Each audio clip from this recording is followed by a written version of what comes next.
Hello everyone, আজকে আমরা আসছি सांगू लेक। यहाँ पर भी बहुत ठंड है। बांग्ला इंग्लिश मिक्सिंग हो गया। ভারতে আসার পরে এখানে হিন্দি বলতে বলতে হিন্দি চলে আসে। এখানেও -10 ডিগ্রি। 12,500 ফিট উপরে আমরা।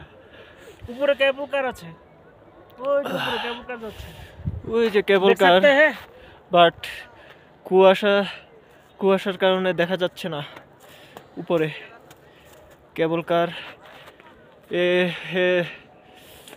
এটা হলো তিস্তা নদী, পুরা বরফ হয়ে জমা আছে। তিস্তা নদী না, सांगू लेक। ও সরি, থুকু।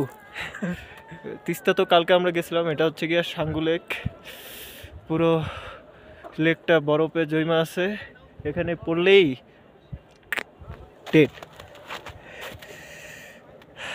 Bye bye.